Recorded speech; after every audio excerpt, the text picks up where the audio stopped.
friends and welcome to the AK show। आपकी चहेती एके एक बार फिर आप सबका स्वागत करती हूँ।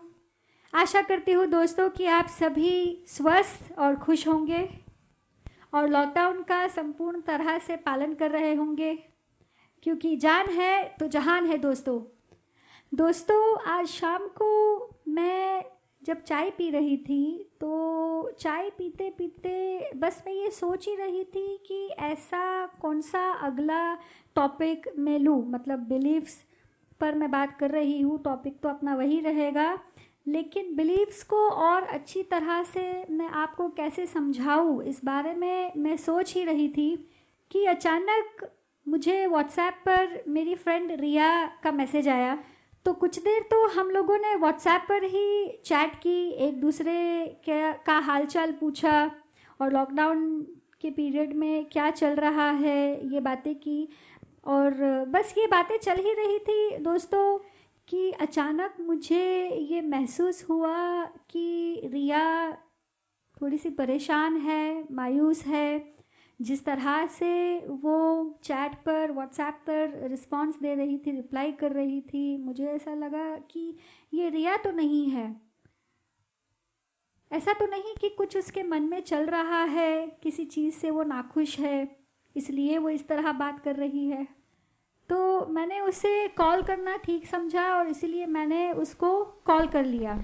कॉल करते ही तुरंत मैंने उससे यही पूछा कि क्या बात है रिया, व्हाट्सएप पर तू बहुत ही उदास साउंड कर रही है, मायूस लग रही है, ऐसी क्या बात है, मुझे बता। तो उसने मुझसे कहा कुछ खास नहीं है, तू तो जानती है कि मैं बचपन से ही डांसिंग की शौकीन रही हूँ, डांस करना मेरा पैशन है। मैं कोरियोग्राफर बनना चाहती थी पर मेरे पेरेंट्स ने मुझे इंजीनियरिंग करवाया। She is an IT engineer friends. और मैं पिछले 5 सालों से एक कंपनी में काम कर रही हूँ एज एन आईटी इंजीनियर। तो मैंने सोच लिया था कि यही मेरी ज़िंदगी है और मैंने इसको एक्सेप्ट कर लिया था और मैं इसी में खुश थी। तो पिछले कुछ दिनों में जब मैं लॉकडाउन पर घर पे बैठी हूँ और मुझे सोचने का वक्त मिला है तो मैंने ये रियलाइज़ किया कि मैं सच में खुश नहीं हूँ। मैं जो करना चाहती थी वो मैंने किया नहीं, और जो मैं कर रही हूँ, जो जॉब मैं कर रही हूँ उसको मैं और कितने साल करूँगी? क्या इसे कर कर मैं सच में खुश रहूँगी इन द फ्यूचर? तो मैंने उससे कहा कि रिया फिर तुझे डांसिंग का शौक़ है तो तू अभी अपना पैशन फॉलो करना।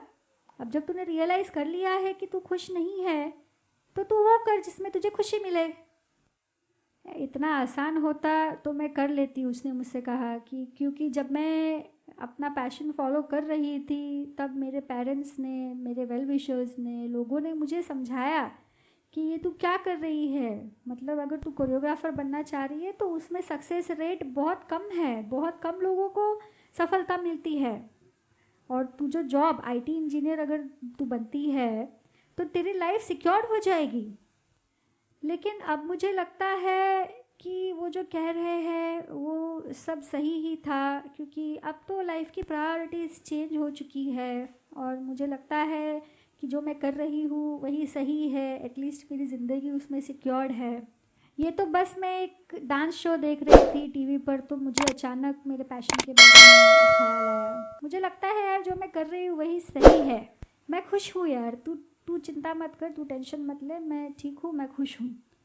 तभी मुझे रिया से बात करते हुए ये ख्याल आया दोस्तों कि अपना अगला वीडियो में मैं इसी टॉपिक पर बात करूँगी।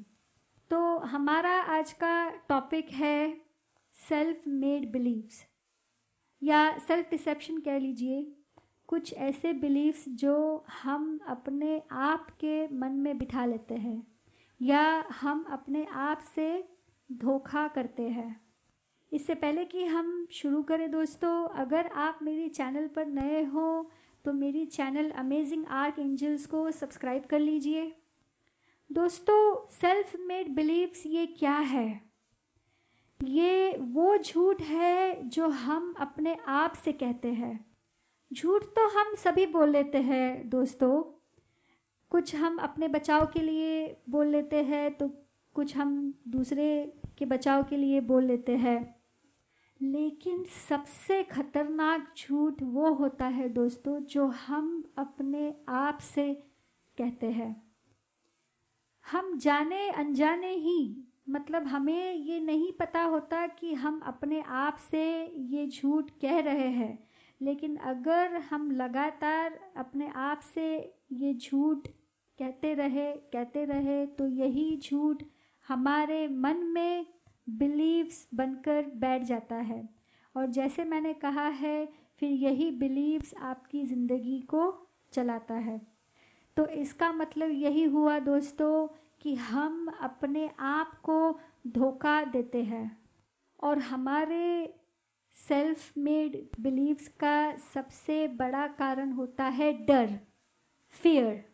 जैसे रिया के केस में हमने देखा कि वो ये समझ बैठी है, उसको ये डर लग रहा है कि अगर उसने अब अपने पैशन को फॉलो किया और वो कोरियोग्राफर बनी तो उसकी ज़िंदगी इनसिक्योर्ड हो जाएगी, उसकी लाइफ इनसिक्योर्ड हो जाएगी। और इसी डर को छुपाने के लिए वो अपने आप से ये झूठ कह रही है कि जो मैं कर रही हूँ वो सही है और मैं खुश हूँ। इसी तरह हम भी कई सारे ऐसे झूठ हैं जो खुद से कहते रहते हैं अपने डर को छुपाने के लिए। मेरी ये कोशिश रहेगी दोस्तों कि कुछ ऐसे जो झूठ हम अपने आप से कहते हैं उसके बारे में मैं आप सबको अपने अगले वीडियोस में बताऊं, और आपको कुछ ऐसी टिप्स दूं, कुछ ऐसी एक्सरसाइजेस दूं जिससे कि आप अपने इस डर से लड़ सके और अपने इस झूठ से बच सके। आशा करती हूँ दोस्तों कि आपको मेरा आज का ये वीडियो बहुत ही पसंद आया होगा। तो इस वीडियो को लाइक करें, अपने चाहने वालों और अपने दोस्तों के साथ ज़्यादा से ज़्यादा इस वीडियो को शेयर करें। मेरे 200 प्लस सब्सक्राइबर्स हो चुके हैं दोस्तों, जिसके लिए मैं आप सबका धन्यवाद करती हूँ। मेरे व्यूवर्स जिन्होंने मुझे ईमेल्स किए हैं, जिन्होंने मुझे व्हाट्सएप पर रिस्पॉन्ड किया है, मैं आप सबका धन्यवाद करती हूँ।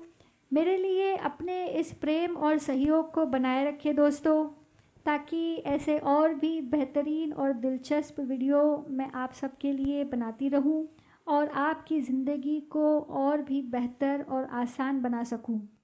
तो आज के लिए आप सबसे विदा लेती हूँ, फिर मिलेंगे। धन्यवाद दोस्तों, हैप्पी प्रणाम।